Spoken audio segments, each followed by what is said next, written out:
नमस्कार, झारखंड समाचार में आप सबों का स्वागत है। आइए जानते हैं झारखंड की छोटी बड़ी मुख्य खबरों को। इससे पहले आपने चैनल को सब्सक्राइब नहीं किया है तो प्लीज चैनल को सब्सक्राइब कर बेल आइकन को प्रेस कर दीजिए ताकि खबरों का अपडेट आपको मिलता रहे। आइए बढ़ते हैं खबरों की ओर। झारखंड की एक्ट्रेस की हत्या डायरेक्टर पति ने की थी। कोलकाता में मर्डर किया, पुलिस से कहा था। लूटपाट में बदमाशों ने ईसा को गोली मारी। झारखंड की अभिनेत्री रिया कुमारी उर्फ ईसा आलिया की हत्या के मामले में गुरुवार को नया खुलासा हुआ। पुलिस ने बताया कि ईसा की हत्या उसके पति ने ही की थी। मामले का पता तब चला जब एक्ट्रेस के परिवार वालों ने पति और डायरेक्टर प्रकाश अलबेला के खिलाफ शिकायत की। पुलिस ने प्रकाश को गिरफ्तार कर लिया है। इससे पहले वह पुलिस को लूटपाट की कहानी बता रहा था। पुलिस ने बताया कि ईसा और प्रकाश सोमवार को अपनी बेटी के साथ कार से कोलकाता रवाना हुए थे। बीच में लूटपाट की नियत से कुछ बदमाशों ने गाड़ी रोकी। उनसे प्रकाश का विवाद हुआ। इसे देख ईसा भी अपराधियों से भिड़ गई और पति को बचाने की कोशिश करने लगी। अपराधियों ने इसी वक्त गोली चला दी। जानकारी के अनुसार गोली ईसा के कान में लगी और उसकी मौत हो गई। इसके बाद प्रकाश बॉडी लेकर कोलकाता थाना पहुंचे। ईसा को .0 रेंज से गोली मारी गई है। हावड़ा ग्रामीण एसपी स्वाति भांगलिया ने बताया कि ईसा के परिवार वालों ने प्रकाश के खिलाफ मामला दर्ज कराया है। परिवार ने इनके खिलाफ कई तरह की गंभीर आरोप लगाए हैं। परिजनों का कहना है कि वह पहले भी रिया की पिटाई करता था, उन्हें टॉर्चर किया करता था। दोनों झारखंड फिल्म इंडस्ट्री से जुड़े हैं। प्रकाश डायरेक्टर है और ईसा ने कई झारखंडी और नागपुरी एल्बम में काम किया है। दोनों एक दूसरे को लंबे समय से जानते थे। बाद में दोनों ने लव मैरिज की। बताया जाता है कि दोनों के बीच मनमुटाव था। शुरुआत में जो है प्रकाश ने ईसा को अपनाने से इनकार भी कर दिया था। मामला कोर्ट तक पहुंचा था, जिसके बाद दोनों ने शादी की थी। दोनों की एक बेटी है। झारखंड से बिहार सप्लाई होती है शराब। पलामू में कई जगहों पर बन रही है अवैध शराब। झारखंड से अवैध शराब की खेप बिहार जा रही है। पलामू में अवैध शराब की खेप पकड़ी गई। अवैध शराब के खिलाफ छापेमारी अभियान चलाया। इस दौरान 90 क्विंटल जावा महुआ तथा 60 लीटर महुआ से निर्मित अवैध शराब बरामद की गई। पलामू एसपी चंदन कुमार सिन्हा तथा उत्पाद अधीक्षक विमल लकड़ा के निर्देश पर उत्पाद निरीक्षक संजय कुमार ने मंगलवार की देर शाम जिले के पथरा ओपी के सहयोग से अवैध शराब के खिलाफ छापेमारी अभियान चलाया। छापेमारी में अवैध शराब की खेप के साथ साथ शराब बनाने के उपकरण को घटनास्थल पर ही नष्ट किया गया। हालांकि भनक लगते ही शराब बनाने वाले कारोबारी जंगल क्षेत्र का फायदा उठाकर फरार हो गए, जिन्हें चिन्हित कर कार्रवाई की जाएगी। अभियान का नेतृत्व कर रहे उत्पाद निरीक्षक ने बताया कि हरिहरगंज थाना क्षेत्र के भावर गाँव मंगर दाहा टोला के जंगली इलाकों में बड़े पैमाने पर अवैध महुआ शराब की भट्टी चलाने की सूचना मिल रही थी। सूचना के आलोक में पुलिस के साथ टीम बनाकर कार्रवाई की गई। इस दौरान बड़े पैमाने पर चल रहे चुलाई के अड्डे को ध्वस्त किया गया। साथ ही एक पुराने कुएं में जावा महुआ डाला हुआ पाया गया, उसे भी नष्ट किया गया। नए साल में जेपीएससी लेगा 16 एग्जामिनेशन। सिविल सेवा के लिए अभी करना होगा इंतजार।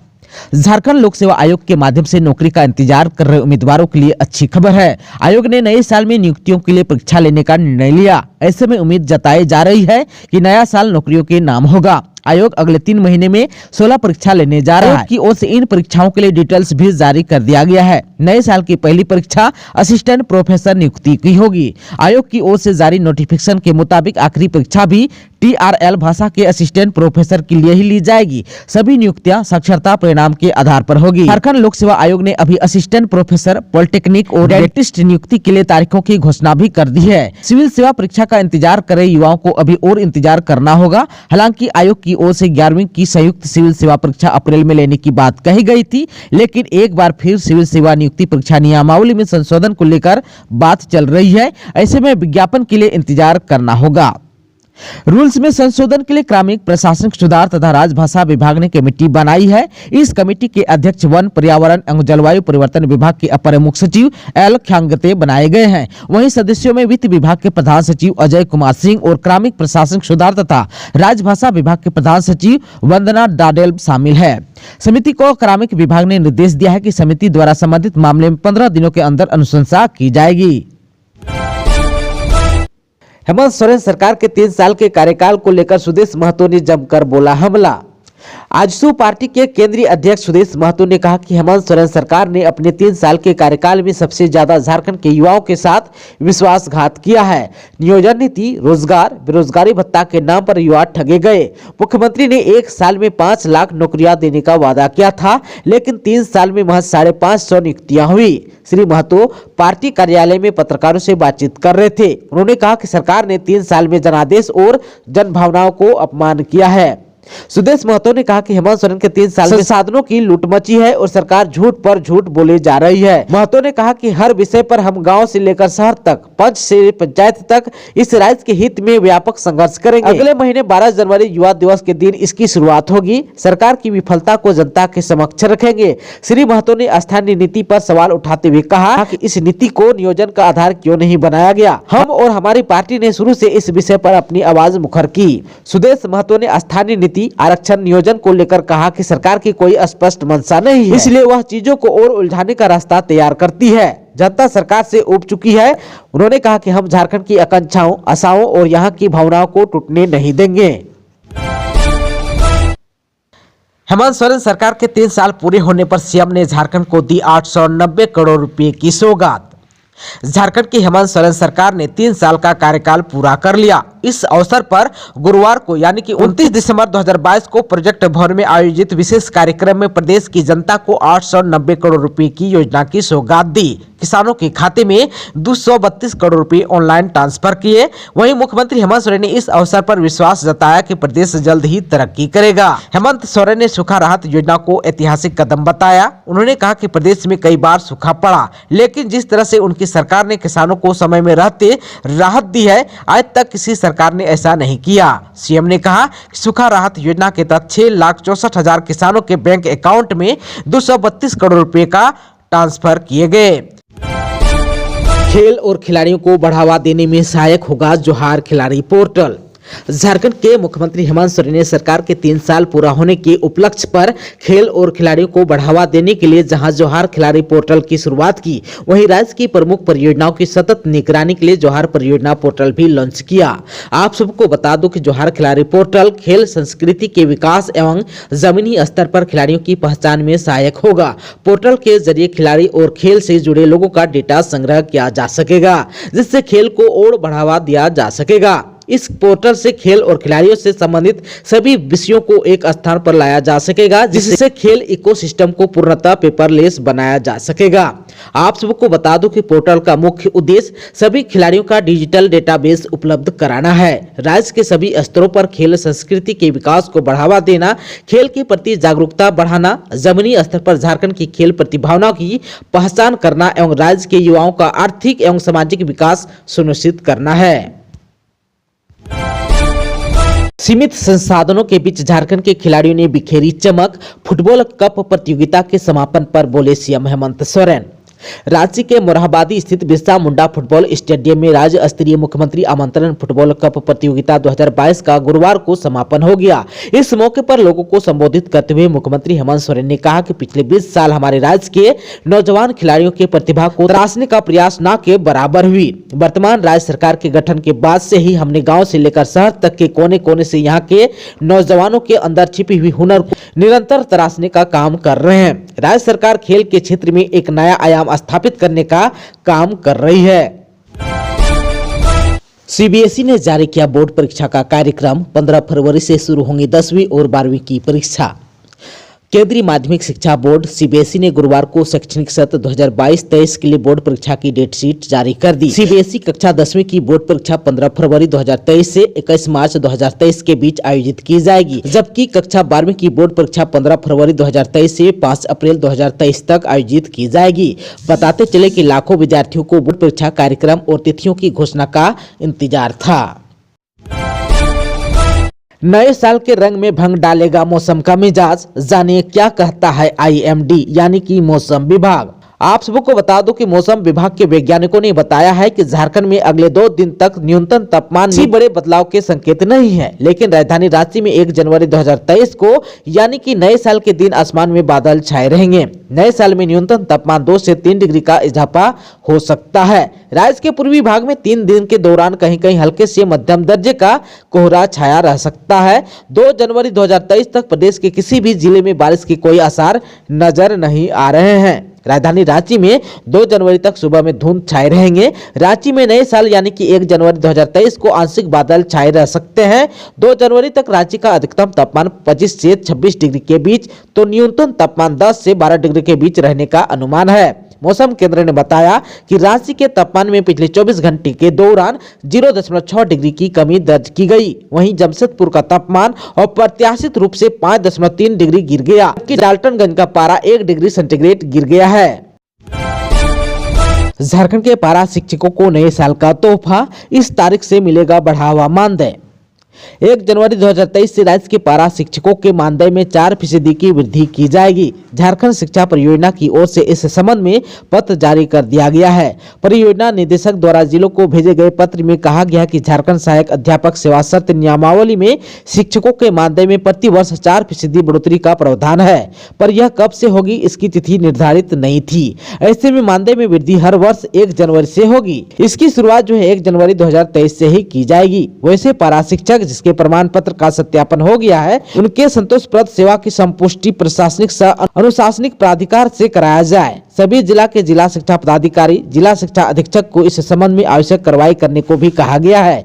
राज्य में वर्तमान में 61,421 पारा शिक्षक कार्यरत हैं। इनमें 12,772 शिक्षक झारखंड शिक्षक पात्रता परीक्षा में सफल हैं, जबकि 47,191 शिक्षक प्रशिक्षित हैं। वहीं राज्य में 1,458 अप्रशिक्षित हैं।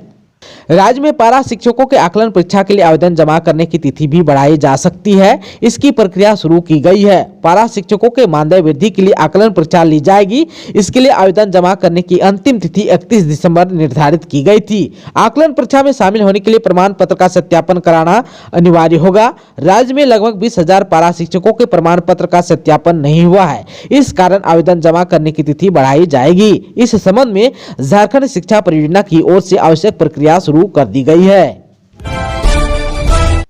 दीपक प्रकाश ने झारखंड की हेमंत सोरेन सरकार के खिलाफ 16 पेज का आरोप पत्र जारी कर लगाए गंभीर आरोप।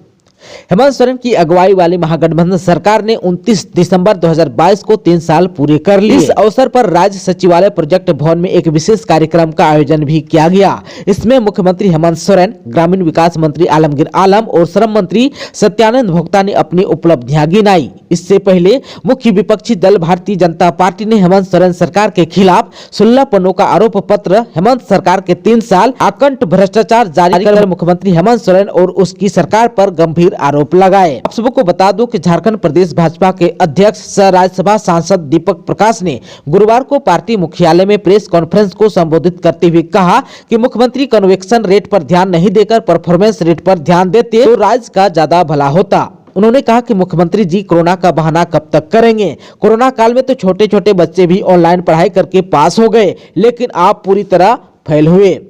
प्रदेश भाजपा अध्यक्ष ने कहा कि झारखंड की विडंबना है कि राज्य सरकार अखंड भ्रष्टाचार में डूबी है। झारखंड की कानून व्यवस्था, आर्थिक स्थिति पूरी तरह चरमरा गई है। राज्य के मुख्यमंत्री झूठ, लूट और भ्रष्टाचार को निर्लजता से छुपा रहे हैं। श्री प्रकाश ने झारखंड की हेमंत सोरेन सरकार के 3 साल पूरे होने पर उनके परफॉर्मेंस पर आरोप पत्र जारी किया। कहा कि हेमंत सोरेन की सरकार केंद्र सरकार पर भेदभाव का जो आरोप लगाती है वह सरासर झूठ है। श्री प्रकाश ने कहा कि एक और सरकार दावा करती है कि उसने ज्यादा पैसे खर्च किए हैं, वहीं कोरोना का रोना भी रोती है। इससे स्पष्ट है कि हेमंत सोरेन सरकार ने जमीन पर कोई काम नहीं किया है, सिर्फ झूठ, लूट और भ्रष्टाचार में लिप्त है। जनता को भी यह बात समझ में आ गई है। कहा कि प्रदेश भाजपा आरोप पत्र के माध्यम से जनता के आक्रोश को व्यक्त कर रही है। हेमंत सोरेन ने मोरहाबादी मैदान में किया राष्ट्रीय खादी एवं सरस महोत्सव का उद्घाटन। झारखंड की राजधानी रांची के ऐतिहासिक मोरहाबादी मैदान में 2 साल बाद राष्ट्रीय खादी एवं सरस महोत्सव यानी कि खादी मेला का आगाज हो गया। बुधवार को सूबे के मुखिया हेमंत सोरेन ने दीप प्रज्वलित कर खादी मेला का उद्घाटन किया। मुख्यमंत्री श्री सोरेन ने इस अवसर पर कहा कि 12 दिन के मेले का उद्देश्य महात्मा गांधी के विचारों को धरातल पर उतारना है। मुख्यमंत्री ने कहा कि काफी समय के बाद मोरहाबादी मैदान में इस महोत्सव का आयोजन किया गया। उन्होंने कहा कि कोरोना महामारी के कारण कई सारे उत्सव महोत्सव बाधित हो गए थे। अब जनजीवन सामान्य हो रहा है, इसलिए नए जोश और उमंग के साथ इस महोत्सव की शुरुआत की गई है। उन्होंने कहा कि इस उत्सव को इसलिए मनाया जाता है ताकि बापू के विचारों के अनुसार खादी को बढ़ावा मिले। उन्होंने कहा कि इसका उद्देश्य यही है कि एक ग्रामीण उद्योग राष्ट्रीय और अंतर्राष्ट्रीय स्तर पर अपनी पहचान बनाए। हम अपने दैनिक जीवन में स्वदेशी चीजों के इस्तेमाल पर जोर दें। अगर इतनी बड़ी जनसंख्या वाले देश में हर कोई स्वदेशी सामान अपनाएगा तो स्वदेशी सामान की मांग बढ़ जाएगी। आप सबको बता दूं कि मेला 28 दिसंबर 2022 से 8 जनवरी 2023 तक चलेगा। सरकार के 3 साल पूरे होने पर बाबूलाल मरांडी ने जारी किया आरोप पत्र। भाजपा के विधायक दल के नेता बाबूलाल मरांडी ने राज्य सरकार के 3 वर्ष पूरे होने पर आरोप पत्र जारी किया है। राज्य सरकार पर हमला किया है। उन्होंने कहा कि हेमंत सोरेन सरकार लूट, भ्रष्टाचारियों को संरक्षण देने और लूट के पैसों को खपाने में 3 साल व्यस्त रही। इस सरकार की कोई उपलब्धि नहीं है। मरांडी ने कहा कि सदन में सरकार ही स्वीकार करती है कि 3 साल में जेएसएससी के माध्यम से 357 नौकरियां दी गई है। उन्होंने कहा कि सरकार द्वारा सालाना 5 लाख नौकरियों और बेरोजगारी भत्ता देने का वादा किया गया था, लेकिन बदले में युवाओं को बेरोजगारी का दंश झेलना पड़ा। उन्होंने कहा कि 1 अप्रैल 2020 से 31 मार्च 2022 तक सिर्फ साहिबगंज जिले में 1000 करोड़ के अवैध खनन और मनी लॉन्ड्रिंग को विधायक प्रतिनिधि द्वारा अंजाम दिया गया। राजनीतिक संरक्षण में खनन और मनी लॉन्ड्रिंग से इन लोगों ने अपना घर भरा। ये सभी 3 साल की उपलब्धि है। बाबूलाल मरांडी ने कहा कि हेमंत सोरेन सरकार में 3 वर्षों में प्रतिदिन बलात्कार, हत्या, चोरी, लूटपाट एवं अपहरण की घटना होती रही। झारखंड पुलिस मुख्य दर्शक होकर देखती रही। भाजपा विधायक दल के नेता ने संथाल परगना में बांग्लादेशी घुसपैठ के कारण बदल रहे डेमोग्राफी के लिए सरकार को कटघरे में खड़ा किया। उन्होंने कहा कि आदिवासी बेटियों की हत्या की घटना हुई, लेकिन सरकार लिपापोती में लगी रही। आदिवासी जमीन की लूट के लिए युवतियों को जिहादी निशाना बनाते रहे, लेकिन सरकार ने तुष्टीकरण की नीति अपनाकर जिहादी ताकतों का मनोबल बढ़ा दिया। लोकतंत्र के मंदिर, विधानसभा भवन में नमाज कक्ष के आवंटन का मामला हो या स्कूलों में जबरन उर्दूकरण का, इस तरह के निर्णय ने तुष्टीकरण को बढ़ावा दिया है। यही जो है सरकार की 3 साल की उपलब्धि है। दोस्तों, अभी तक आपने चैनल को सब्सक्राइब नहीं किया है तो प्लीज चैनल को सब्सक्राइब कर बेल आइकन को प्रेस कर दीजिएगा, ताकि खबरों का अपडेट आपको मिलता रहेगा। इसके साथ ही आज के खबरों में बस इतना ही। हमें दीजिए इजाजत। नमस्कार।